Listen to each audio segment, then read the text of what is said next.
Halo Mas Bro, Bu Bro, apa kabar? Selamat datang di channel Murdacruise.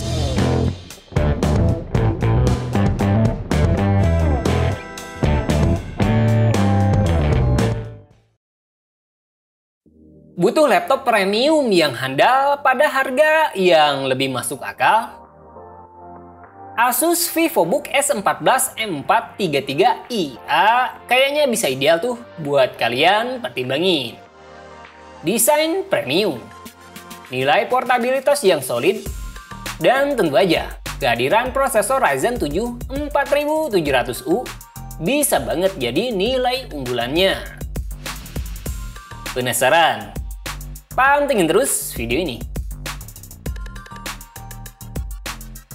Seri laptop VivoBook S14 kami rasa bisa jadi jalan penengah buat user yang pengen laptop rasa premium dengan harga yang terhitung lebih terjangkau. Kualitas desain yang hadir bahkan masih punya nilai istimewa, gak cuma dari estetika. Namun juga bisa mudahin kegiatan saat bawa laptop ini kemanapun pergi. Salah satu contoh terbarunya tentu aja VivoBook S14 M433IA. Nilai portabilitas bahkan lebih ringan, dengan bobot cuma sekitar 1,4 kilo. Dan ketebalan cuma sekitar 1,5 cm. Ramping, plus sasis logam bertekstur dengan tepi diamond cut jadi sajian unik yang ditawarin laptop ini. Di sisi lain, varian warna juga lebih fresh, plus punya estetika jauh lebih menarik buat dukung gaya pengguna bakal tampil elegan, termasuk buat show off. Dengan harga 10,4 jutaan, kalian sebenarnya nggak cuma dapetin desain yang hebat, namun fitur ekstra yang ditawarin juga melekat pada laptop ini. Meskipun masih agak terbatas sih. Pertama adalah dukungan konektivitas yang lengkap, mulai dari Wi-Fi 6 yang superior dalam kinerja, USB yang kenceng, termasuk USB 3.2 Gen 1, maupun USB Type-C, dan 2 port USB 2.0. Kemudian hadir pula pilihan premium fingerprint yang bisa mudahin akses login ke Windows. Bahkan ini bisa jadi solusi pasti buat kalian yang pengen banyak kemudahan. Di sisi lain, keamanan laptop bisa jauh lebih terjaga. Ngatur fingerprint juga mudah kok, nggak ribet.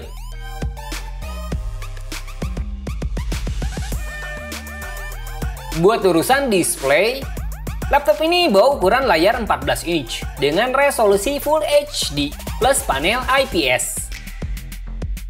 Apa yang terbaiknya? Kualitas layar bisa bawa nilai unggulan tersendiri dengan tingkat kecerahan yang baik dan jelas. Bezel tipis di sekitar layar dengan screen to body ratio hingga 84% juga nggak cuma ngasih estetika tersendiri, tapi nilai visual terasa lebih luas gitu. Kalau keyboard sih relatif, cuma secara utuh nyaman buat semua hal yang kalian lakuin pada keyboard. Pengetikan cukup ampuh, meskipun beberapa tombol terkadang masih kurang ideal, seperti tombol arrow yang terlalu kecil. Jadi navigasi lewat tombol ini agak kurang nyaman, meskipun overall udah oke sih kalau keyboard. Kalian juga bisa ngatur backlight sesuai dengan tingkat kecerahannya lewat tombol F7. Atau matiin fitur ini kalau dirasa nggak nyaman. Sisanya nggak ada tombol tambahan ekstra atau numpad. Meskipun shortcut lewat keyboard masih memungkinkan. Touchpad punya area yang agak kecil. Nggak dukung banyak tombol di area tertentu, cuma di bagian bawah aja. Jadi kalau kalian butuh ruang ekstra buat touchpad, maka laptop ini nggak bisa memenuhinya. Pilihan extra mouse tentu bisa jadi solusi, meskipun overall sangat mencukupi sih kalau touchpad. VivoBook S14 M433IA bawa speaker Realtek dengan kualitas suara mungkin bukan yang terbaik. Cuma denger audio itu nyamannya kerasa.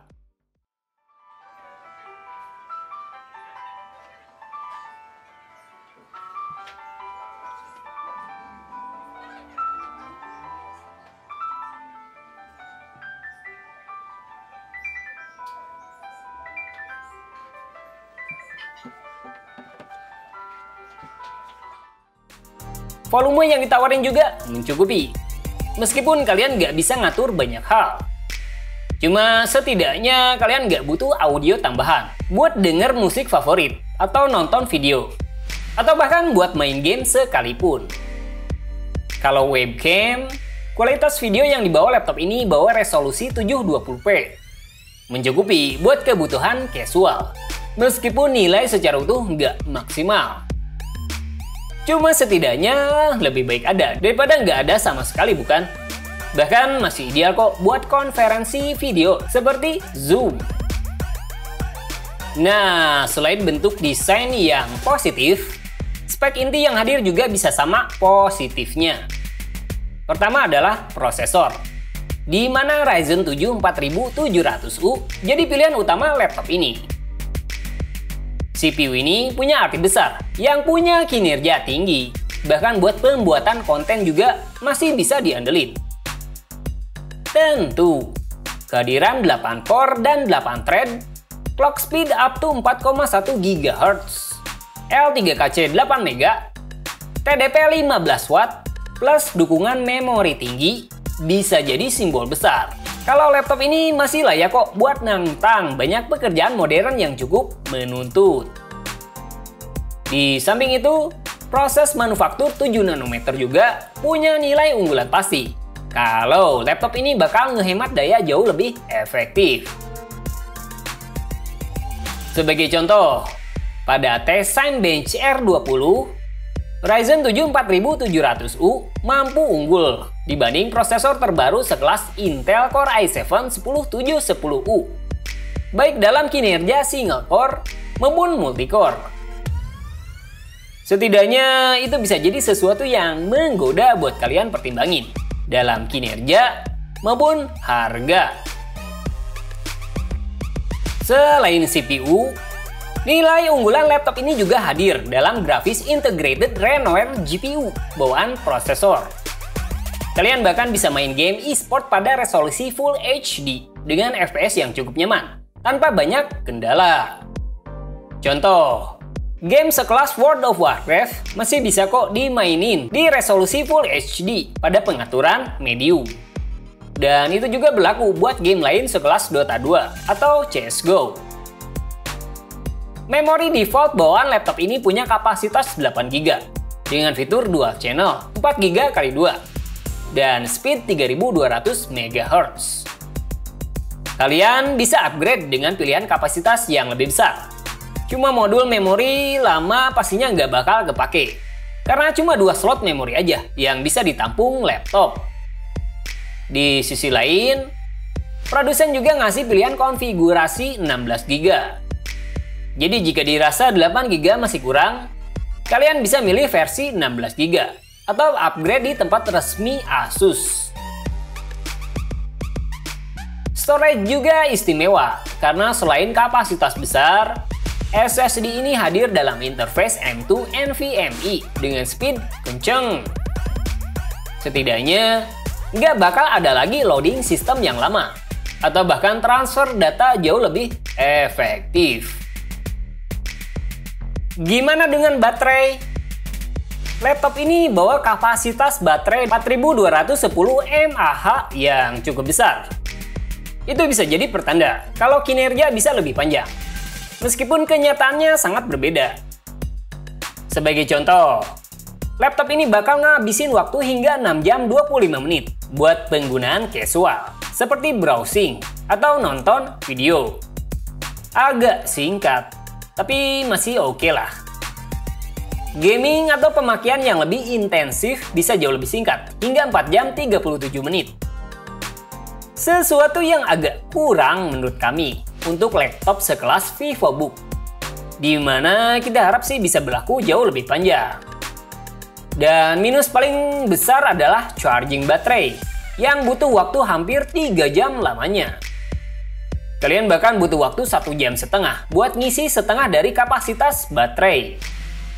Jadi terkadang minus ini bertolak belakang dengan desain maupun spek inti yang sejauh ini sangat positif. So, does it worth it? Jika ngelihat dari harga, spesifikasi maupun desain, Asus VivoBook S14 M433IA bisa banget buat dipertimbangin sebagai pilihan utama kalian. Desain premium dengan materi sasis yang elegan, spek mumpuni, terlebih lagi kinerja prosesor yang nendang banget, tentu nggak bisa dilewatin dengan mudah. Di sisi lain, harga 10 jutaan kami rasa lebih masuk akal buat budget user, khususnya bagi kalian yang butuh estetika elegan maupun performa tinggi. Kemudahan dalam portabilitas juga berlaku, karena selain ukuran layar yang pas dan bobot ringan, laptop ini pastinya nggak bakal nambah beban ekstra saat sedang bepergian. Sayangnya, kinerja baterai bukanlah yang terbaik, meskipun masih mencukupi lah. Dan hal paling nggak nyenenginnya, charging butuh waktu lama, dimana itu nggak banget deh buat user yang butuh akses cepat, selain portabilitas. Jadi itu dia ulasan singkat kami tentang laptop terbaru Asus VivoBook S14 M433IA. Meskipun belum kita bongkar lebih dalam, yang pasti sih semoga bermanfaat. Ciao! Jangan lupa like, subscribe jika kalian suka.